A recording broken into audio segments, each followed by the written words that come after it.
Hello everyone, कैसे हैं सब। आई होप सब अच्छे होंगे और सबकी प्रिपरेशन एकदम अच्छी चल रही होगी। आज की इस क्लास में हम करने वाले हैं यूपीएसआई के कुछ अच्छे क्वेश्चन। इस क्लास में मैंने कुछ एग्ज़ाम ओरिएंटेड अच्छे क्वेश्चंस रखे हैं और कुछ पीवाईक्यू रखे हैं। तो दोनों तरह के क्वेश्चन इस वीडियो में हम आज करने वाले हैं। क्वेश्चन तो हम करेंगे, लेकिन क्वेश्चन करने में हम ध्यान रखेंगे कि एक तो सबका कॉन्सेप्ट एकदम क्लियर हो जाए, मतलब कॉन्सेप्ट में किसी को भी डाउट ना रहे। क्योंकि अगर आप एक क्वेश्चन करेंगे तो फिर आप एक ही क्वेश्चन कर सकते हैं, लेकिन अगर आप एक कॉन्सेप्ट क्लियर करेंगे तो आप उस कॉन्सेप्ट को क्लियर करने से कम 5 से 10 क्वेश्चन कर सकते हैं उसी कॉन्सेप्ट पे। एग्जाम को फोकस में रख के ये पूरी क्लास बनाई गई है। हाईली एक्सपेक्टेड क्वेश्चन है और बिल्कुल इजी क्वेश्चन तो नहीं है कि बिल्कुल ही इजी क्वेश्चन हो, वो तो सबको आते हैं। कुछ अच्छे लेवल के क्वेश्चन मैंने इस वीडियो में रखने की कोशिश की है। तो चलिए बिना किसी देरी के आज की क्लास शुरू करते हैं। पहला क्वेश्चन ये रहा। इंग्लिश वाले इंग्लिश में पढ़ लेंगे, हिंदी वाले हिंदी में पढ़ लेंगे। वीडियो को पॉज करके क्वेश्चन को करने का ट्राई करेंगे और मैं यहाँ पर क्वेश्चन कराना शुरू कर दूंगा।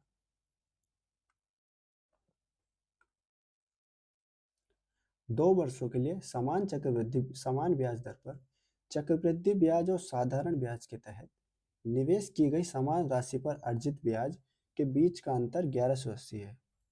यदि ब्याज दर 20% प्रति वर्ष है तो निवेश की गई राशि ज्ञात कीजिए। तो बेसिकली हमें क्वेश्चन में दिया क्या है? हमें क्वेश्चन में दिया है रेट ऑफ इंटरेस्ट जो है 20%, हमें दिया है टाइम जो है 2 वर्ष, और हमें दिया है डिफरेंस। डिफरेंस कितना है?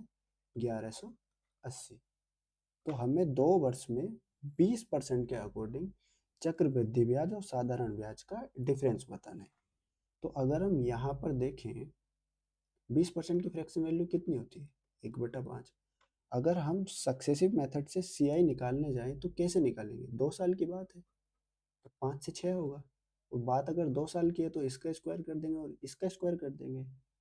तो हमारा कितना आ जाएगा? 25 से 36, 25 से 36।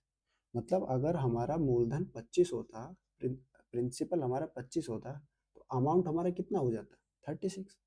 इसका मतलब 25 रुपए पर 2 साल में लगने वाला चक्रवृद्धि ब्याज कितना हो गया? 11। ठीक है।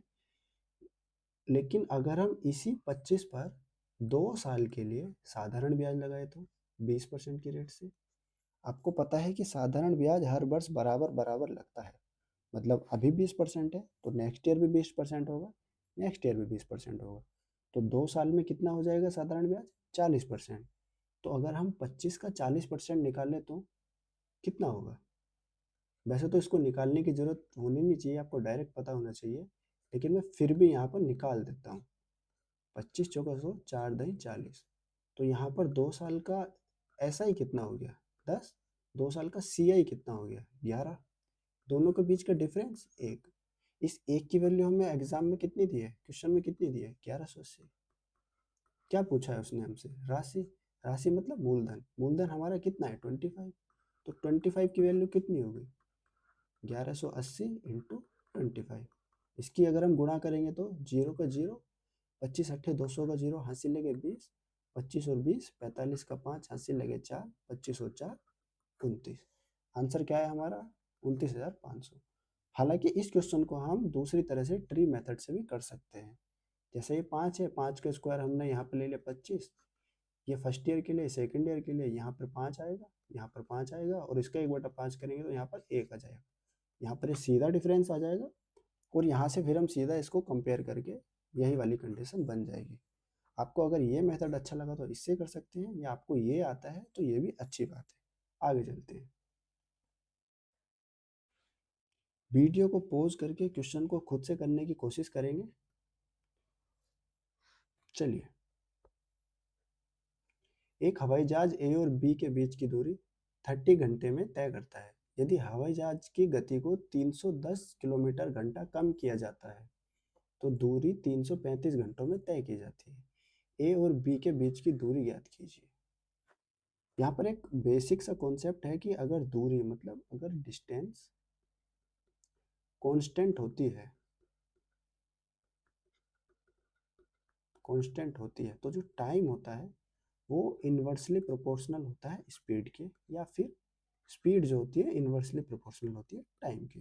मतलब अगर आपको एक निश्चित दूरी दी हुई है तो उस दूरी को तय करने में उस दूरी को तय करने में लगा समय उस दूरी को तय करने में लगने वाली स्पीड का इन्वर्सली प्रोपोर्शनल होता है। मतलब हिंदी में बोले तो व्युत्क्रमानुपाती होता है। ठीक है, सिर्फ इतना ही कॉन्सेप्ट हमें इस सवाल में लगाना है। अब लगाना कैसे है, यहाँ पर हम देखेंगे टाइम। पहले टाइम कितना लगा, 30 घंटे। फिर टाइम कितना लगा उसको, 35 घंटे। आप देखेंगे उसको पहले से 30 घंटे लगा, फिर 35 घंटे लगा, मतलब टाइम उसका बढ़ गया। तो टाइम बढ़ा तो स्पीड क्या होगा, स्पीड घटेगी, क्योंकि इन्वर्सली प्रोपोर्शनल होता है। टाइम कितने से कितना हुआ, अगर इसका एक तरह से रेशियो देखें तो 6 से 7 हो गया, तो स्पीड हो जाएगी 7 से 6 हो जाएगी स्पीड। ठीक है, क्वेश्चन में क्या दिया है कि स्पीड कितनी कम हो गई, 310 किलोमीटर प्रति घंटा कम हो गई। हमारे हिसाब से स्पीड कितनी कम हुई है, 1 यूनिट। तो 1 यूनिट की वैल्यू कितनी हो गई, 310। तो पहले स्पीड कितनी थी, 7 यूनिट। 7 यूनिट की वैल्यू कितनी हो जाएगी, 310 × 7, मतलब 700, 7 x 7, 7 3 जा 21, 2170। ठीक है, अब उसने पूछा क्या हमसे, ए और बी के बीच की दूरी ज्ञात कीजिए। डिस्टेंस बराबर कितना होता है, चाल गुणा समय। चाल हमारी कितनी है, ये आ गई चाल हमारी 2170 इंटू टाइम हमारा है, हमने ये 7 यूनिट निकाला था, ये 7 यूनिट के हिसाब से था, तो टाइम भी हम 7 यूनिट के सामने वाला ही लेंगे, 30 आवर। तो टोटल हमारी डिस्टेंस कितनी आ जाएगी, 17×51 और 3×6, 65,100। D option. ठीक है, आगे चलते हैं।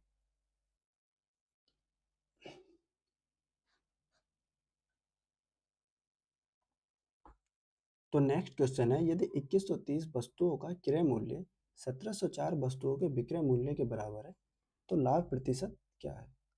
आसान सवाल है, पहले करने का कोशिश करेंगे। चलो, CP into 2130 is equal to SP into 1704, यही बताया क्वेश्चन में। 2130 का CP 1704 के SP के बराबर है। SP को इधर ले जाओ, तो CP अपॉन SP बराबर 1704 बटे 2130। ठीक है, 7×8 = 12, सीधा 3 से कट रहा है, ये भी 3 से कट रहा है, ये भी 3 से, तो ठीक है काट देते। 3×5 = 15, 3×6 = 18, 3×8 = 24, 3×7 = 21, 3×1 = 3 और 0। अभी मैं यहाँ पे देख रहा हूँ इस 0 को इग्नोर करके कि यहाँ पर 1 है और यहाँ पर 8 है, कहीं ऐसा तो नहीं ये इससे 8 बार कट रहा है। 8 एकम 8, 8 7 56, पूरा कट रहा है एकदम। तो 71 इंटू 10 इज इक्वल टू 71, और 71 से ये जाएगा 8 बार, तो ये कितना आ गया, 8/10, मतलब 4/5। ये है CP, CP हो गया 4 और SP हो गया 5। क्या पूछा है हमसे, प्रॉफिट पूछा है। तो 4 से 5 पे, एक का प्रॉफिट 4 पे, हमें पता है 1/4 कितना होता है, 25%। ठीक है, अच्छे क्वेश्चन था, आगे चलेंगे। पहले खुद से करने की कोशिश करेंगे। चलो, उस अर्धगोले का वक्र पृष्ठीय क्षेत्रफल ज्ञात कीजिए जिसकी त्रिज्या 45 सेमी और पाई 3.14 है। वो तो पता ही है 3.14 होती है। ठीक है, अर्धगोला, ये होता है अर्धगोला, बाउल जैसा। और ये क्या होता है, ये होता है अर्धवृत्त। ठीक है, अर्धगोला नहीं होता, ये 2D होता है, ये 3D होता है। इसका वॉल्यूम क्या होता है, वॉल्यूम होता है 2/3 πr3। और इसका वक्र पृष्ठीय क्षेत्रफल कितना होता है, 2πr²। संपूर्ण पृष्ठीय क्षेत्रफल कितना होता है, 3πr²। याद कैसे करेंगे, 2, ये आगे 2πr², ये आगे 3, ये आगे 3πr²। ठीक है, क्या पूछा हमसे यहाँ पे, वक्र पृष्ठीय क्षेत्रफल, इसकी जरूरत पड़ेगी हमें। ठीक है, चलिए, आर कितना दिया है, 45 सेंटीमीटर। निकालना क्या है, कर्व्ड सरफेस एरिया। फॉर्मूला क्या होता है, 2πr², मतलब 2 इंटू 3.14 इंटू 45 इंटू 45। ठीक है, अब इस कुछ नहीं है, बस इसमें सीधा कैलकुलेशन है। 45 इंटू 2 कितना हो जाएगा, 90 इंटू 3.14 इंटू 45। पॉइंट को कुछ देर के लिए भूल जाएंगे, पॉइंट को एक साइड रखते हैं। अब हमें पता है 314 इंटू 45। जब भी ऐसी गुणा करनी हो तो यहाँ पे देख लें कोई ऐसा 2 डिजिट्स हैं क्या जिनका हमको टेबल आता है। जैसे हमें यहाँ पे 14 मिल गया, इससे क्या हमें मल्टीप्लाई करने में आसानी होगी। कैसे, डायरेक्ट 14 इंटू 5 हम करेंगे 70 आ जाएगा, 5 × 15 आ जाएगा, 14 × 56 आ जाएगा, 4 × 12, 0 3 1 4। ठीक है, अब यहाँ पे ये बचा 90, मतलब 9 से कर देते हैं इसकी गुणा। 13 नंबर 117, एक बचा। 14 नंबर 126 और एक 127। ठीक है, एक जीरो ये आ गया और एक जीरो ये आ गया। हमने यहाँ पे 2 पॉइंट को इग्नोर किया था, तो अब यहाँ पे इसके बाद पॉइंट लगा देंगे। इसका मतलब जीरो की कोई मतलब नहीं यहाँ पे, 12,717 ये हमारा आंसर। ठीक है, अब यहाँ पे कुछ बच्चे बोलेंगे कि यहाँ पे तो 45 था, इसमें तो 9 होता है, यहाँ पे 45 था, इसमें 9 होता है। 9 का मल्टीपल देख सकते थे क्या? 9 का मल्टीपल इसमें बिल्कुल देख सकते थे, लेकिन अगर एग्जाम में 2 ऑप्शन ऐसे बना दिए, मान लो एक ऑप्शन बना दिया 12177, अब ये और ये दोनों 9 से कट रहे हैं, तो वहाँ पे थोड़ी दिक्कत हो सकती है। तो एग्जाम में इस चीज़ को अगर चेक भी करना है तो जल्दी से चेक करेंगे, ज़्यादा टाइम इसमें वेस्ट ना करते हुए डायरेक्ट अपन सोल्व करने का ट्राई करेंगे। ठीक है, चलिए आगे चलते हैं। अच्छे क्वेश्चन है, इसको करने का ट्राई करेंगे।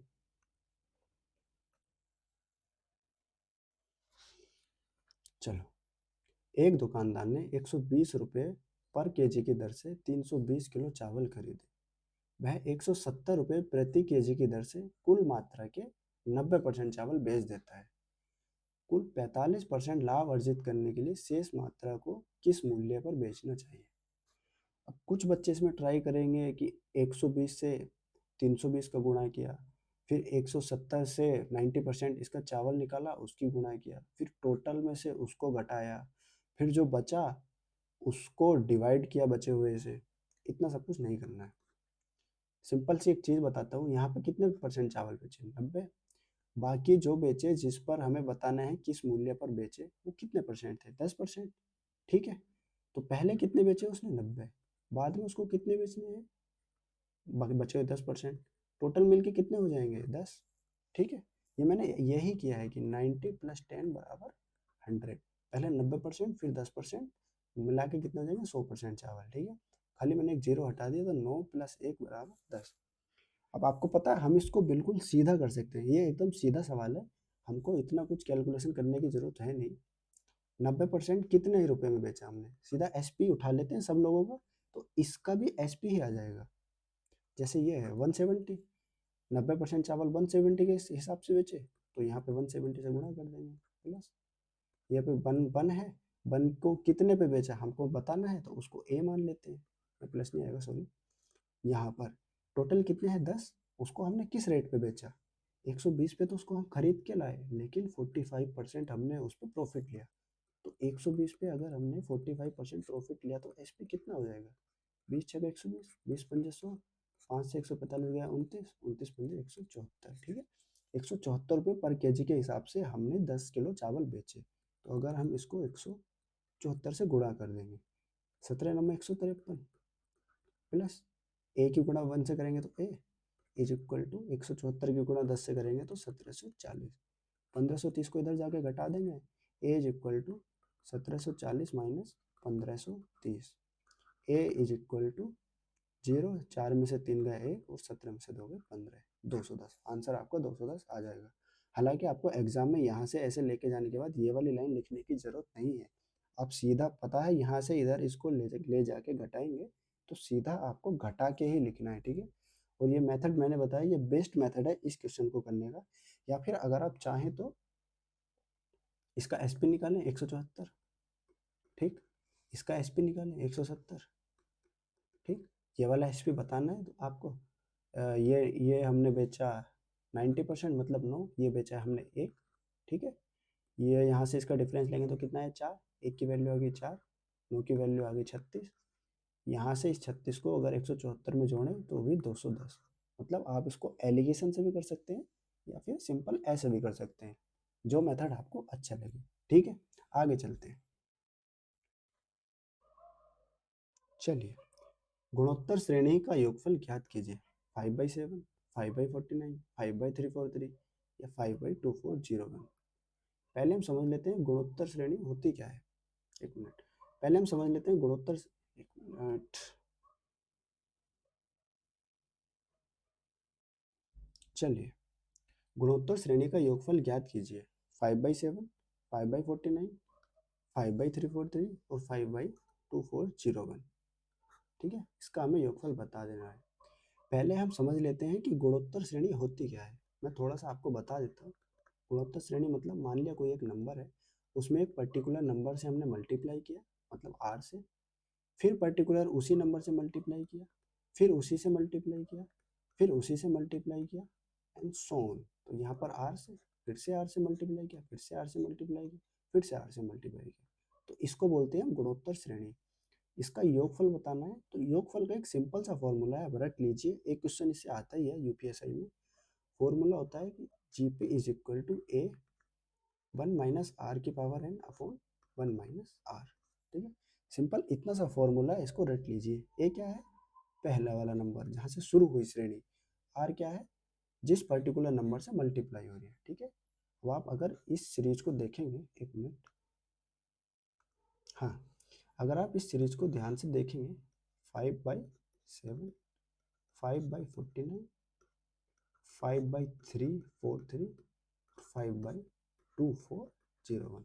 यहाँ पर 7 से मल्टीप्लाई, 7 से मल्टीप्लाई, 7 से मल्टीप्लाई, लेकिन मल्टीप्लाई नीचे नीचे हो रही है। इसका मतलब आर हमारा 7 नहीं है, आर हमारा 1/7 है, ठीक है। आर हमारा 1/7 है, ये चीज़ ध्यान रखेंगे। और ए हमारा क्या होगा? ए हमारा होगा सबसे स्टार्ट वाला नंबर 5/7, ठीक है। फॉर्मूला हमारा क्या था? ए 1 - r⁻⁻, ठीक है। अब फॉर्मूले में वैल्यू इंप्लीमेंट करते हैं। ए कितना आ गया हमारा? 5/7, ठीक है। 1 - r क्या है हमारा? 1/7, 1/7 की पावर n अपॉन 1 - 1/7, ठीक है। चलो, 5/7 अपॉन 1 - 1/7 की पावर n अपॉन 7 × 7, 7 में से गया 6, 6/7, ठीक है। ब्रैकेट बंद। आपको पता है इस 7 से ये 7 कट सकता है, क्योंकि ऊपर जाएगा उल्टा हो जाएगा। इस 6 को हम इस 5 के नीचे डायरेक्ट लिख सकते हैं।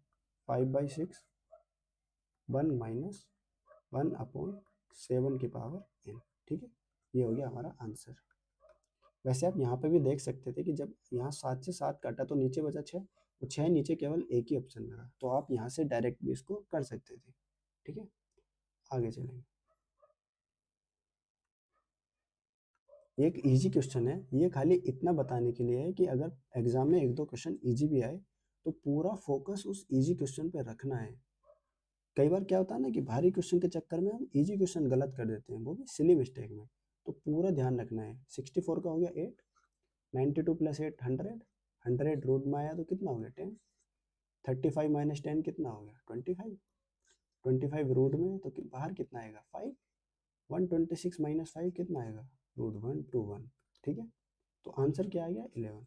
ये खाली इतना बताने के लिए है कि पूरा फोकस्ड रहना एग्जाम में, बीच में ध्यान इधर उधर ना जाए। सिली मिस्टेक होती है तो बहुत दुख होता है, ठीक है। नेक्स्ट क्वेश्चन पे आएंगे। अच्छा क्वेश्चन है, एक बार करने का ट्राई करेंगे। एक व्यक्ति ने 12.5% और 15% के साधारण ब्याज पर दो अलग अलग योजनाओं ए और बी में 31,500 रुपये को विभाजित करके निवेश किया, ठीक। यदि 2 वर्षों में अर्जित साधारण ब्याज की कुल राशि 8900 मतलब 8900 रुपये है, तो योजना ए में निवेश की गई धनराशि कितनी है, ठीक है। अभी कुछ बच्चे इसमें ये करने का ट्राई करेंगे कि a + b = 31500, या फिर 100a + 100b। फिर यहाँ पे ये 2 वर्ष की बात है तो इसको 25a, इसको 30b, 25a + 30b = 8900। आपको ऐसे नहीं करना है, ऐसा करेंगे तो आपका कम से कम 1 या 2 मिनट एग्जाम में खराब हो जाएगा, ठीक है। हाँ, ठीक है। मैं आपसे इतना कह रहा था, एक बार यहाँ पूरे ध्यान से इधर देखेंगे, ए बी। ए में कितने परसेंट की रेट है? 12.5%। अगर 2 साल की बात है तो ए में टोटल कितने परसेंट ब्याज मिलेगा? 25%। ठीक है। बी में कितने परसेंट इंटरेस्ट रेट है? 15%।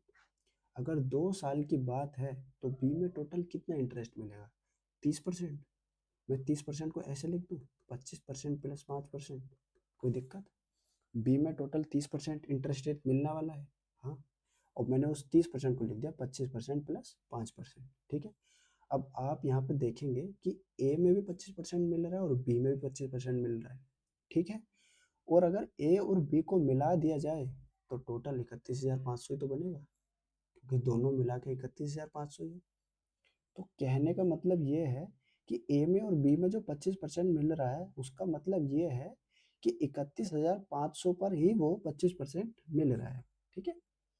तो अगर मैं 31,500 का 25% निकालूं, मतलब 1/4 निकालूं, तो कितना आएगा? 4×7=28, बचा 35, 4×8=32, बचा 300। 300 कितना होता है? 75। ठीक है। तो 31,500 पे जब 25% इंटरेस्ट लगाया हमने तो कितना इंटरेस्ट मिला? 7875। हमें टोटल इंटरेस्ट कितना मिला सवाल के अकॉर्डिंग? 8900। लेकिन जब 25% लगाया तो हमें मिला 7875। ठीक है। अगर मैं इसमें से इसे घटा दूं तो कितना आएगा?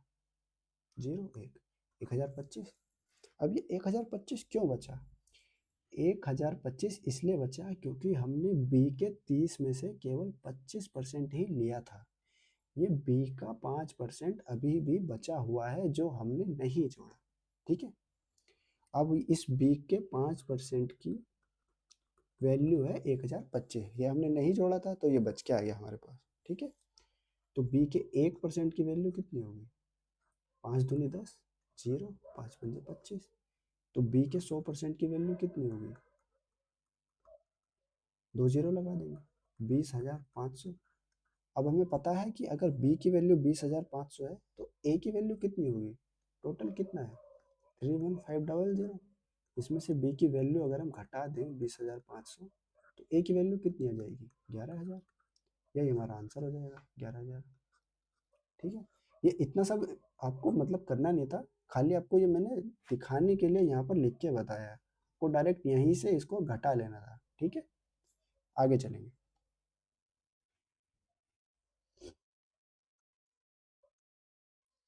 किसी समांतर श्रेणी का 9वां और 5वां पद क्रम से 17.25 और 13.25 है। उस समांतर श्रेणी के पहले 16 पदों का योगफल कितना है? अभी तो हमने देखी थी गुणोत्तर श्रेणी, अब है समांतर श्रेणी। देखिए इनमें थोड़ा सा डिफरेंस है। समांतर श्रेणी मतलब एपी, अरिथमेटिक प्रोग्रेशन। उसमें क्या एक पर्टिकुलर नंबर से मल्टीप्लाई हो रही थी। इसमें मान लो पहला नंबर ए है तो दूसरे में क्या होगा? a+d। तीसरा में क्या होगा? a+2d। चौथे में क्या होगा? a+3d। आप देखेंगे इसमें खास तरह का पैटर्न चल रहा है कि पहले डी, फिर से डी, फिर से डी, वहाँ पे जुड़ रहा है। इसमें वहाँ पे क्या हो रहा था? वहाँ पे मल्टीप्लाई हो रही थी। यहाँ पे क्या हो रहा है? यहाँ पे जुड़ रहा है। क्या पूछा है इसने हमसे? पहले 16 पदों का योगफल। इसका एक सिंपल सा फॉर्मूला होता है 16 पदों के योगफल का, मतलब जितने भी पद हो उसके योगफल का एक सिंपल सा फॉर्मूला होता है n/2 2a plus n/2 2a plus n-1 into D. ठीक है। सॉरी n है। ठीक है, n-1 इंटू डी। ये इसके सम का फॉर्मूला होता है। n जहाँ पे है टोटल नंबर ऑफ संख्याएं कितनी है, a यहाँ पर है जो पहली संख्या है, और d यहाँ पर है कॉमन डिफरेंस, जिसको हिंदी में बोले तो सारवंतर। ठीक है। ठीक है। चलिए सवाल करना शुरू करते हैं। ये क्या है? पहला 5वां पद। 5वां पद मतलब a+4d ऐसा लिख सकते हैं, क्योंकि पहला पद a होगा, दूसरा होगा a+d, तीसरा होगा a+2d, चौथा होगा a+3d। आप देखेंगे ये पहला है, ये दूसरा है, तीसरा है, चौथा है। मतलब जो भी पद होगा उससे एक कम उसमें d वाला टर्म जुड़ी होगी। ठीक है। 5वां पूछा है तो 4d होंगे। ये कितना हो गया? सवाल में कितना दिया है? 13.25। सिमिलरली अगर ये 9th टर्म है तो इसको कैसे लिख सकते हैं? a+8d। a+8d की कितनी वैल्यू है? 17.25। ठीक है। अगर मैं इसमें से इसको घटा दूं तो कितना आएगा 4D, ए से तो कट जाएगा, और यहाँ से कितना आएगा 4, तो ए की वैल्यू कितनी आ गई 1, हमें यहाँ से ए की वैल्यू मिल गई। अगर हम इसमें ए की वैल्यू रख दें, सॉरी ये डी है ना, यहाँ से हमें डी की वैल्यू आ गई, हाँ, अगर हम डी की वैल्यू इसमें रख दें कि हमें यहाँ से ए की वैल्यू मिल सकती है, बिल्कुल मिल सकती है, तो रख सकते हैं डी की वैल्यू 1, तो ए प्लस 4 बराबर 13.25, ए बराबर 9.25, ठीक है। अब हमें ए मिल गया, हमें डी मिल गया, और एन हमें दिया है क्वेश्चन में, तो फॉर्मूला लगाएंगे n/2 2a plus n-1 into D. N कितना है 16, 16/2 सीधा 8 लिख सकते हैं। 2a कितना है 9.5 का दुगना 9.25 का दुगना 18.5 प्लस एन कितना है 16, 16 में से एक गया 15, 15 इंटू 1, ठीक है। अब इन दोनों को जोड़ देंगे, 15 और 18 33, तो ये कितना आ गया 8 इंटू 33.5, ठीक है। अब इसका मल्टीप्लाई करेंगे, 8 पंजे 40 का 0 हासिल लगे 4, 8 ते 24 और 4 28 का 8 हासिल लगे 2, 8 ते 24 और 2 26, एक के बाद पॉइंट था, एक के बाद पॉइंट लगा देंगे 268। वैसे मैं आपको एक चीज़ यहाँ पर बता दूँ, आप अगर इन दोनों के बीच का डिफरेंस देखेंगे तो 4 है, और इन दोनों के बीच का डिफरेंस देखेंगे तो 4 है, ठीक है। तो आप यहाँ से ये चीज़ डायरेक्ट सोच सकते थे कि डी की वैल्यू 1 ही होगी, क्योंकि टर्म के बीच जो डिफरेंस है और इसके बीच जो डिफरेंस है वो बराबर है, ठीक है। अगर इसके बीच यहाँ पे डिफरेंस 8 होता तो 4 से 8 2 बार जा रहा है, तब डी की वैल्यू 2 होती। ये चीज़ आप डायरेक्टली भी सोच सकते थे, ठीक है। आगे चलेंगे।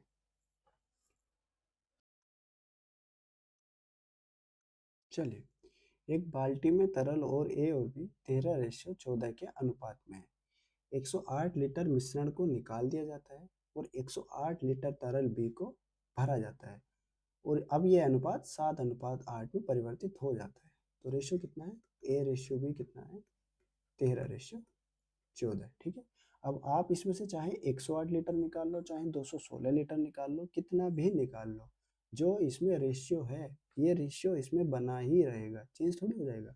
लेकिन आपने जो 108 निकाला उसमें भी सेम चीज़ है, उसमें भी ए और बी का रेशियो 13:14 ही होगा, ठीक है। अब इसमें 108 लीटर तरल भी भरा जाता है, ठीक है भाई, भर दिया।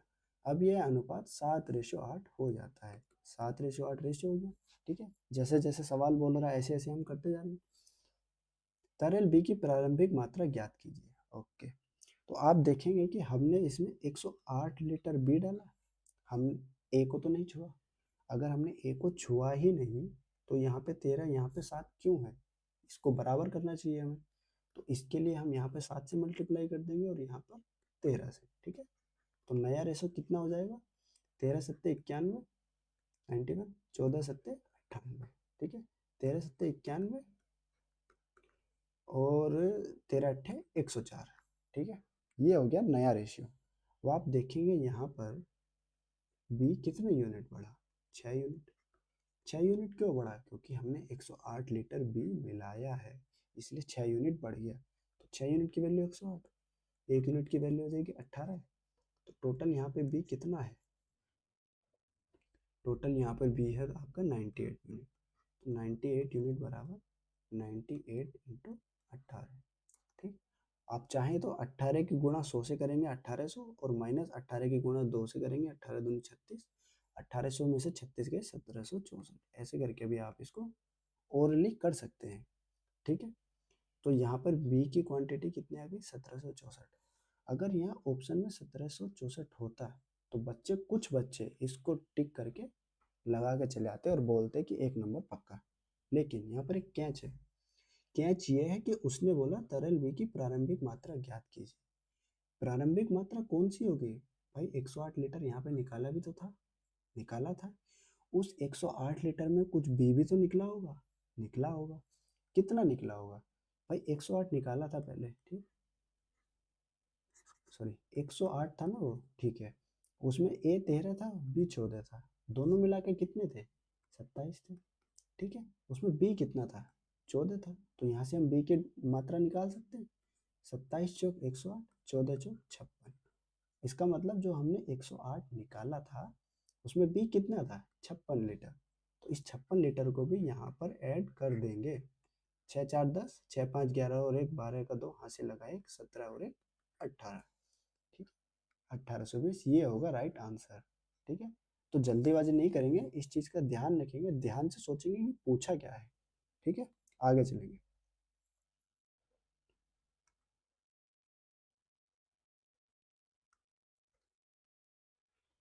अच्छा क्वेश्चन है। एक वस्तु को 1970 में बेचने पर होने वाली हानि उस वस्तु को 2377 में बेचने पर प्राप्त लाभ का 85% है। वस्तु का लागत मूल्य ज्ञात कीजिए। देखिए, पहले हमने वस्तु को कितने में बेचा, 1970। ठीक है, फिर वस्तु को कितने में बेचा, 2377। ठीक है, जो यहाँ पर हानि थी वो यहाँ पर होने वाले लाभ का 85% थी। ठीक है, 85% की फ्रैक्शन वैल्यू कितनी होती है, 85/100 इज इक्वल टू 17/20। मतलब अगर यहाँ पे 20 यूनिट का प्रॉफिट था तो यहाँ पर 17 यूनिट की हानि थी। ठीक है, इतनी बात समझ में। यहाँ पर अगर 20 यूनिट का प्रॉफिट था तो यहाँ पर 17 यूनिट की हानि होगी।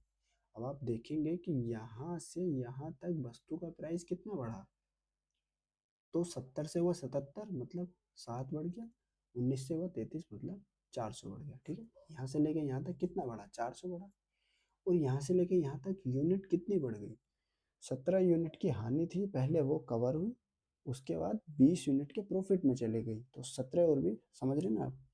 मान लिया ऐसे करके ये 0 है, 1 2 3, -1 -2 -3, यहाँ से है 17, यहाँ पे है 20। पहले यहाँ से यहाँ तक आया तो 17 हो गया, यहाँ से यहाँ तक गया तो 20 हो गया। तो टोटल कितने यूनिट बढ़ गए, 17 और 20, 37। ठीक है, 37 यूनिट की वैल्यू कितनी होगी, 407।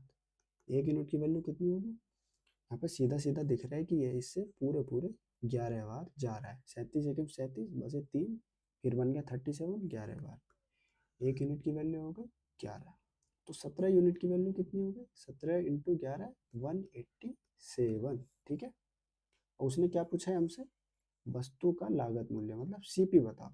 तो जब हमने वस्तु को 1970 पे बेचा तो कितने की हानि हुई, 187 की। मतलब अगर हम इसमें 187 जोड़ दें तो क्या हमारा सीपी आ जाएगा, बिल्कुल आ जाएगा। 8 7 15, 19 20 और 1 21। The right answer is option A. ठीक है, आगे चलेंगे।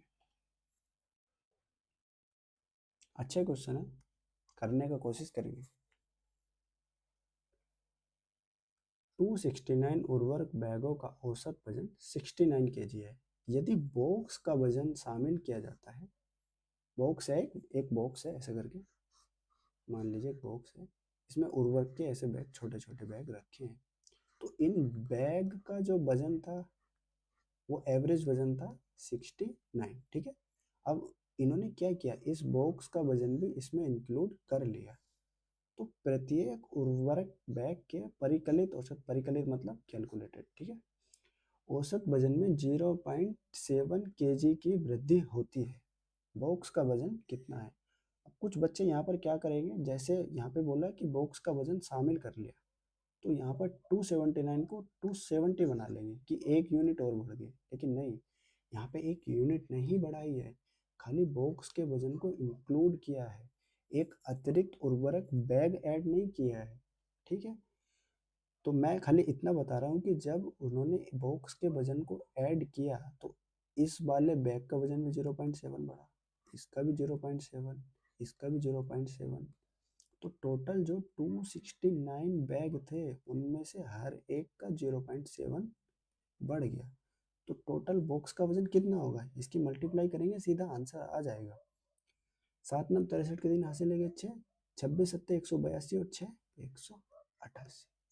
The right answer is 188.3। ठीक, आगे चलेंगे।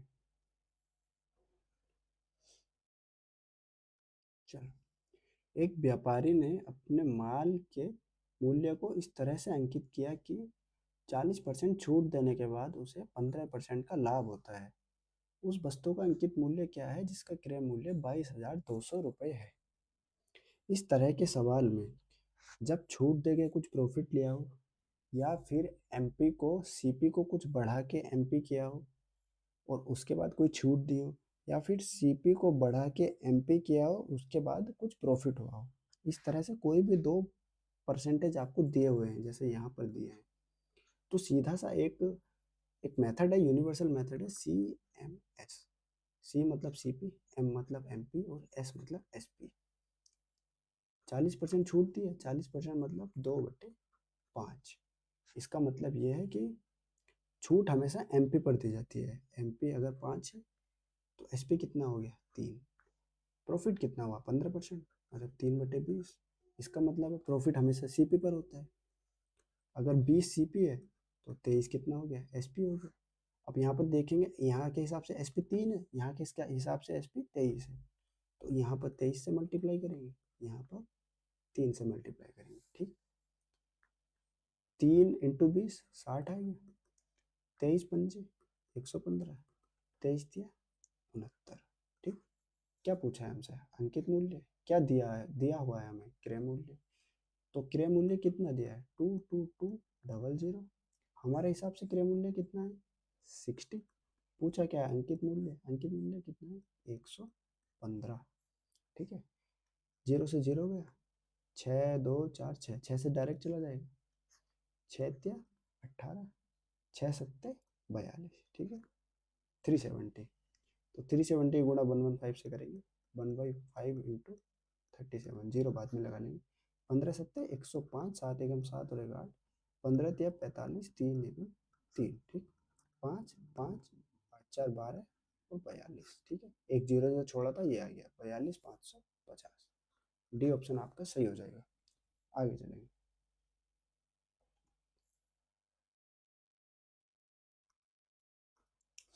जब एक धनात्मक संख्या n को 13 से डिवाइड किया जाता है तो शेषफल 1 आता है। 7n को उसी संख्या से विभाजित करने पर प्राप्त शेषफल ज्ञात कीजिए। अब यहाँ पर कुछ बच्चे ये सोचेंगे कि 13 से डिवाइड किया तो 1 आ गया, तो मैं n को 14 मान लेता हूँ। ठीक है, n को 14 माना तो यहाँ 14×7 98 आ गया। अब 98 को अगर 13 से डिवाइड किया तो 13×7 91 आ गया। कितना शेष आ गया 7 शेष आ गया। यहाँ पे वो 7 आंसर लगा देंगे। हालांकि आंसर एकदम सही है, कोई दिक्कत नहीं, लेकिन मैं खाली इतना कह रहा था कि 13, इसको जब आपने n को 14 माना तो कितना शेष आया 1। तो 1 को ही डायरेक्ट हम क्यों ना मान लें n। भाई n को अगर हम 1 मान लें तो बात तो वही है ना, 13 से डिवाइड करेंगे तो शेष ही आएगा ये। अब 1 की गुणा 7 से करेंगे तो बचा 7। अब 7 को 13 से डिवाइड करेंगे तो शेष तो फिर भी 7 आएगा। तो हम यहाँ पर जो डायरेक्ट आपको रिमाइंडर दिया है उसको n मान सकते हैं। इसका फ़ायदा कहाँ होगा, इसका फ़ायदा होगा जब 7 की जगह वो देगा ना आपको 1332n, तब आप यहाँ यहाँ पे आपको इसका फ़ायदा होगा। आप सीधा फिर 1332 को ही मल्टीप्लाई करेंगे, सॉरी डिवाइड करेंगे 13 से रिमाइंडर के लिए। ऐसी कंडीशन में आपको इस मेथड का फ़ायदा हो सकता है। ठीक है, आगे चलेंगे।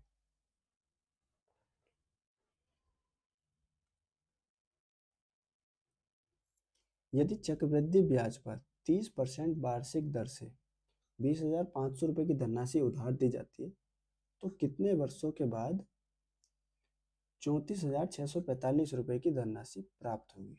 ठीक, अब आपको एक चीज़ पता है, जब हम सक्सेसिव मेथड से कंपाउंड इंटरेस्ट या चक्रवृद्धि ब्याज निकालते हैं तो कैसे निकालते हैं। मान लो अगर हमें 10% रेट दी है, ठीक, तो हम क्या करते हैं 1/10 लिखते हैं। हमें टाइम 2 वर्ष का दे दिया तो हम क्या करते हैं 10 स्क्वायर से 11 स्क्वायर करते हैं। सेम यही कॉन्सेप्ट यहाँ भी है, लेकिन इस कॉन्सेप्ट को यहाँ पर रिवर्स कर दिया। रिवर्स मतलब 20,500 रुपये थे, अब वो कितने हो गए 34,645। ठीक है, अगर हम इसको 5 से काटें तो 5×4 = 20, 5×1 = 5 00, 5×6 = 30, 5×9 = 45, 5×2 = 10, 5×9 = 45। ठीक है, 5×6 = 30, 5×9 = 45, 5×2 = 10, 5×9 = 45। ठीक है, अब आप यहाँ पर देखेंगे, यहाँ 4100 आ गया, यहाँ 6929 आ गया। ये इससे डायरेक्ट पक्का कटेगा, आप चाहो काट के देख लो। 6929 को अगर हम 4 1 से डिवाइड करें, ये आएगा 4 1 8 2 2 छः, छः एकम छः, छः चौक 24, 12 में से 6 गए 6, 7 में से 4 गए 3, 3 6 9, यह जाएगा पूरा पूरा 9 1 9 9 3 6, ठीक है, पूरा इससे ये यहाँ पर जाएगा।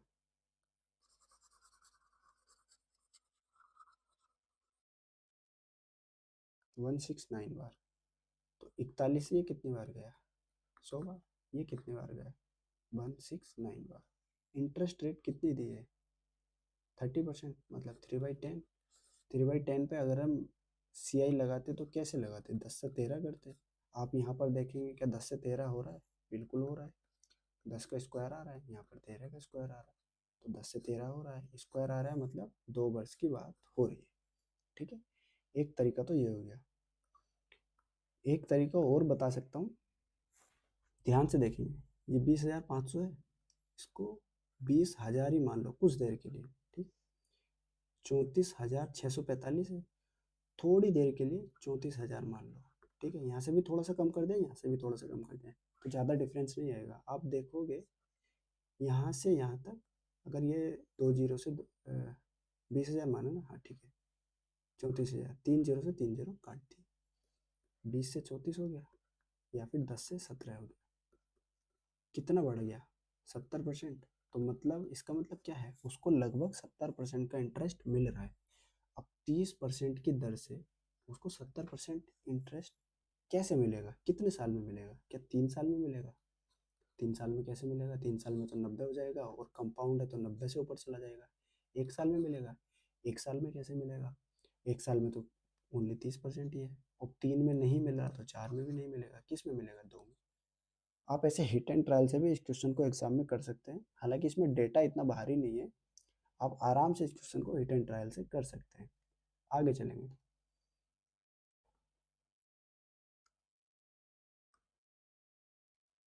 ठीक।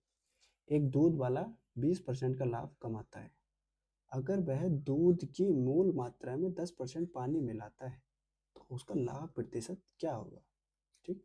यही है वो दूध वाला, ठीक।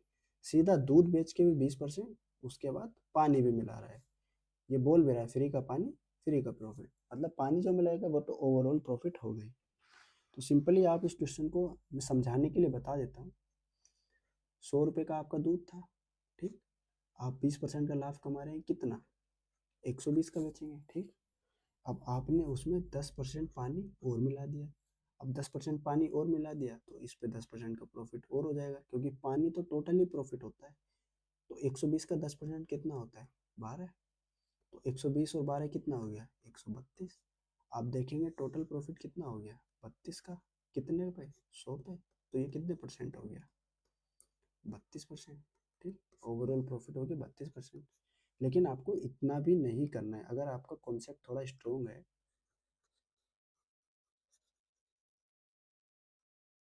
ठीक, सॉरी, अगर आपका कॉन्सेप्ट थोड़ा स्ट्रोंग है तो आप देखेंगे वो यहीं पे बोल रहा है फ्री का पानी, फ्री का प्रॉफिट, ठीक। सीधा दूध बेच के भी 20%, उसके कहने का मतलब ये है कि मैं यहाँ से भी प्रॉफिट ले रहा हूँ, यहाँ से भी प्रॉफिट ले रहा हूँ। तो जब यहाँ से 20% का प्रॉफिट है, यहाँ से 10% का प्रॉफिट है, तो इन दोनों प्रॉफिट को मिला के एक कर देते हैं। एक कैसे करते हैं, अगर 2% को मिला के एक करना है तो, अगर मान लिया दो दो परसेंटेज हैं ए और बी, तो इसका फॉर्मूला होता है A plus B plus A B upon 100। आप में से बहुत सारों ने ये फॉर्मूला सुना भी होगा, ठीक।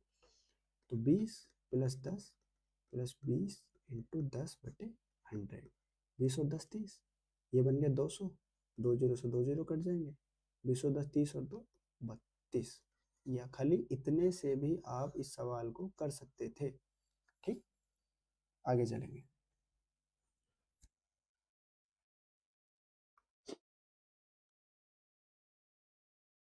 एक आदमी, एक औरत और एक लड़का किसी काम को 3 6 और 24 दिनों में कर सकते हैं, तो कितने लड़कों को एक दिन में एक आदमी और एक महिला को काम पूरा करने के लिए सहायता करना चाहिए, ठीक है। ध्यान देंगे, ये आदमी हो गया, ये महिला हो गई, और ये हो गया एक लड़का, मैन वुमेन बॉय, ठीक है। अब यहाँ पर वो तो नहीं करेंगे, इनका तीनों का एलसीएम ले लिया 24, फिर यहाँ पे ऐसे करके ले रहे हैं कि 3 6 24, 3 8 24, 6 चौक 24, 24 एकम 24।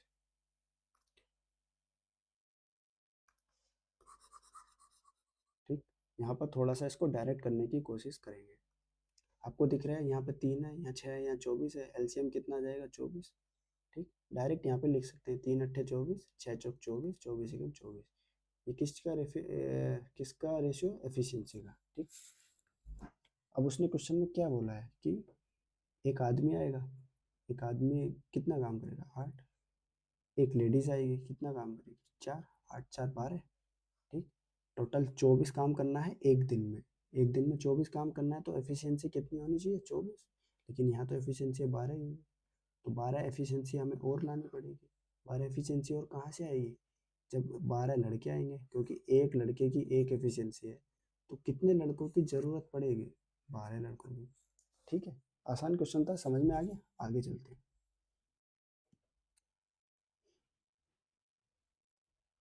ऐसे क्वेश्चन में सिली मिस्टेक का रिस्क रहता है, थोड़ा ध्यान से करेंगे।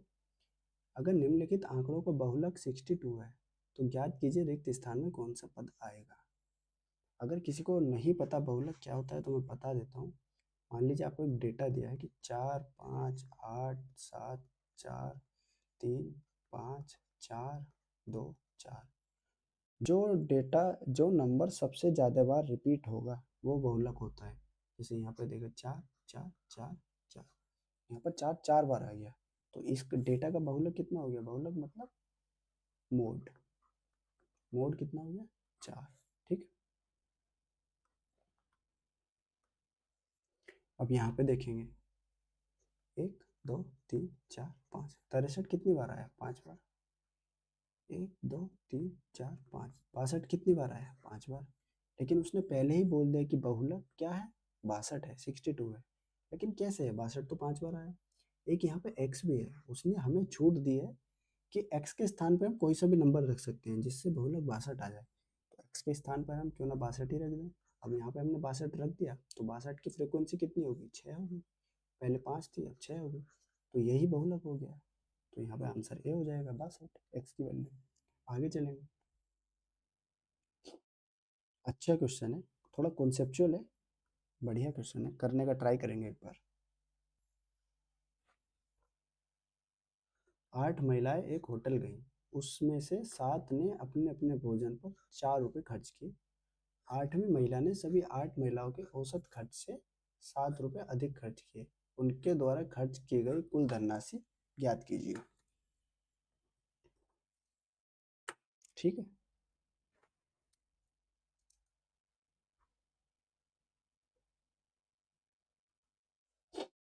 चलिए। तो 7 महिलाएं हैं पहले, 7 महिलाओं ने कितने रुपए खर्च किए, प्रत्येक ने 4 खर्च किए। ओपीएस है, वही महिलाएं हैं तो सारी बराबर ही खर्च करेंगी। पुरुष होते हैं तो कोई 10 खर्च करता है, कोई 5 करते हैं, लेकिन महिलाओं का सॉर्टेड है एकदम। 4 मतलब 4, सब 4 खर्च करेंगे। 7 महिलाओं ने टोटल कितने खर्च किए 28। उसके बाद 8वीं महिला ने सभी 8 महिलाओं के औसत खर्च से 7 रुपये अधिक खर्च किए। इसका क्या मतलब है, मैं थोड़ा सा आपको समझाने की कोशिश करता हूँ। 1 2 3 4 5 6 7। ठीक, ये वो 7 महिलाएं हैं जिन्होंने 4 4 रुपये खर्च किए, सबने बराबर खर्च किए। 8वीं महिला आई, ठीक है। अब इसने क्या किया, इसने ओबियस इनसे ज़्यादा खर्च किए।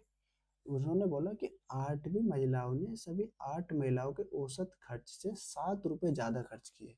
इसका क्या मतलब है, इसका मतलब ये नहीं है कि इसने यहाँ से इनके औसत से ज़्यादा खर्च किया, यहाँ से ज़्यादा खर्च नहीं किए। 8 महिलाओं का औसत कहीं यहाँ पे बैठेगा।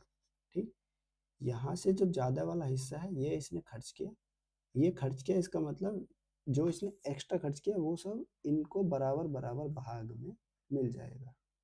ठीक, मतलब इस महिला ने जो भी एक्स्ट्रा खर्च किया तो वो इनके एवरेज से ज़्यादा था, बाकी 7 के एवरेज से ज़्यादा था।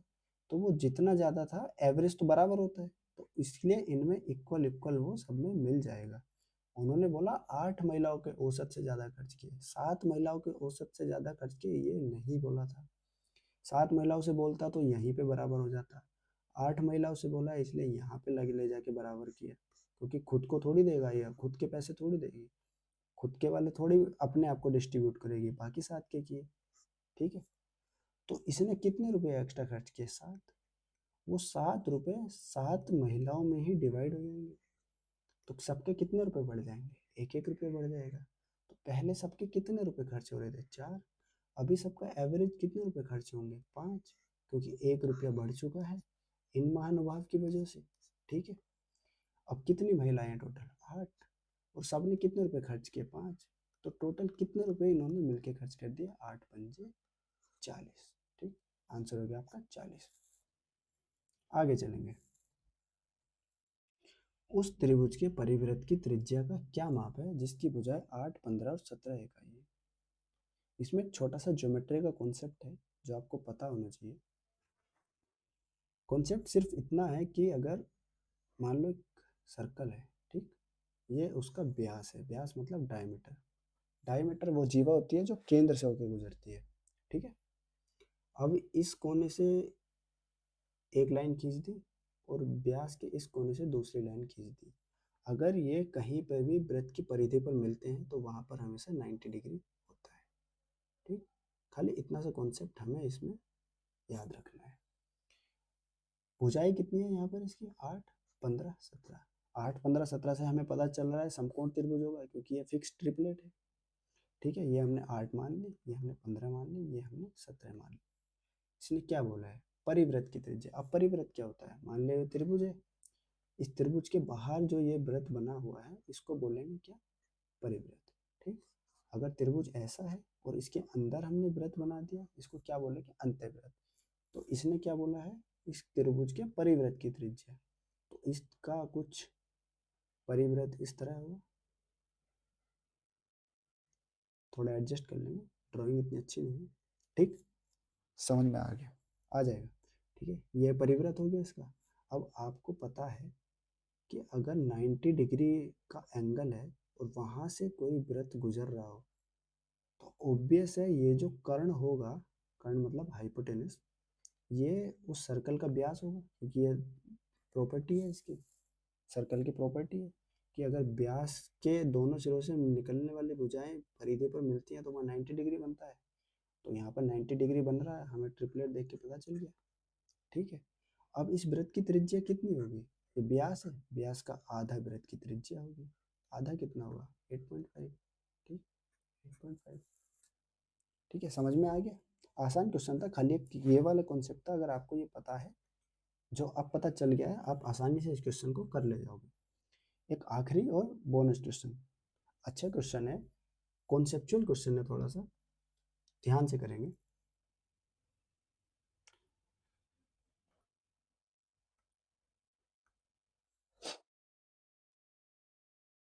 रविंद्र रोज सुबह 8 बजे घर से निकलता है, 9:30 बजे कार्यालय पहुंचता है।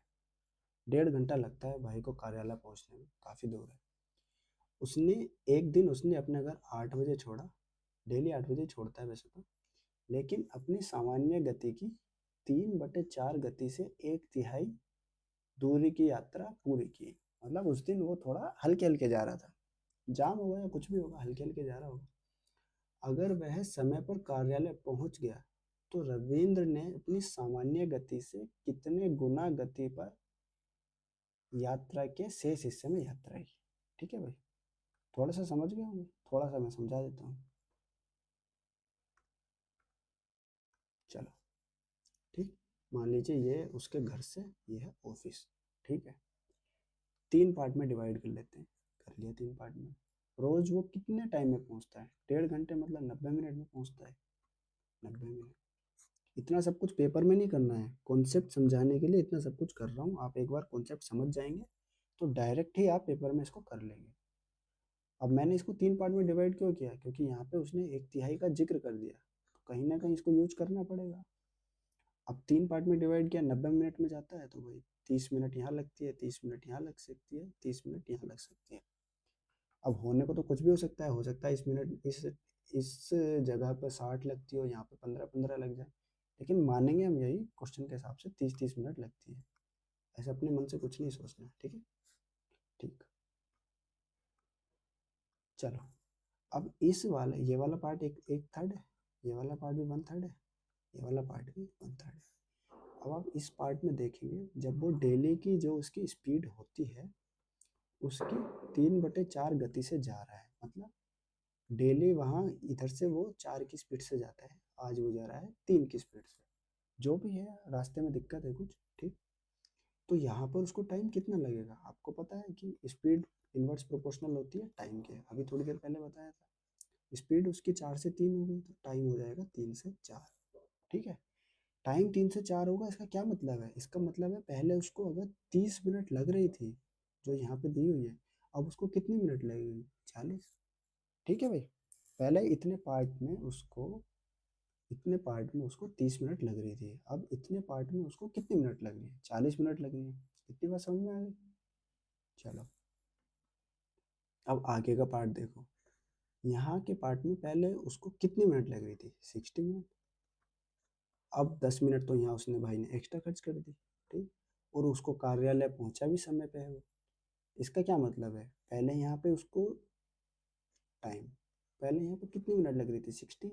अब उसने इस डिस्टेंस को कितनी मिनट में कवर किया, 50 मिनट में। भाई थोड़ा लेट हो गया था तो फिर वो भाग भाग के गया, भाग भाग के गया तो उसने 10 मिनट कम कर दिए अपने। अब उसने टाइम 60 से 50 कर दिया, तो भाई स्पीड उसने ऑब्वियस है बढ़ाई होगी, कितनी बढ़ाई होगी, 6 से 5 कर दिया टाइम, स्पीड कर दी होगी उसने 5 से 6, ठीक है। तो उसने यही तो पूछा कि कितने गुना गति पर यात्रा के शेष हिस्से में यात्रा की, तो गति उसने कितने गुना कर दी, 5 से 6 कर दी।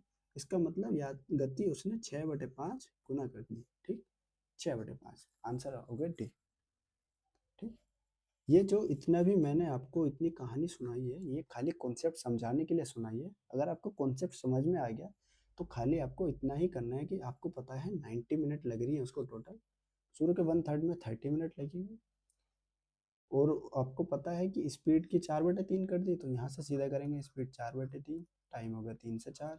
इसका मतलब उसकी 10 मिनट यहाँ खर्च हो गई। इसका मतलब बची हुई जो 60 मिनट थी अब उसकी जगह मिनट बची 50, तो उसको स्पीड अपनी करनी पड़ेगी 5 से 6, 6/5 आ गया आंसर। खाली इतना ही आपको करना था अगर कॉन्सेप्ट क्लियर है तो ये थी हमारी आज की क्लास। कमेंट करके ज़रूर बताएं क्लास कैसी लगी।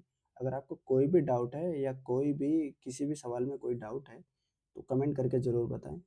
लाइक करें, शेयर करें और ज़्यादा से ज़्यादा अपने दोस्तों के साथ सब्सक्राइब करें, क्योंकि आगे और भी ऐसे ऐसे मैं मॉक टेस्ट टाइप क्वेश्चंस लाने वाला हूँ जो थोड़ा एक लेवल ऊपर है।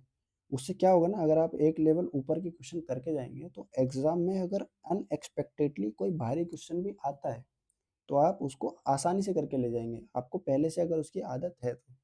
अगर सॉल्यूशन क्वेश्चन का अच्छा लगा हो तो लाइक करें, शेयर करें और कमेंट करके अपने डाउट ज़रूर बताएं। Thank you.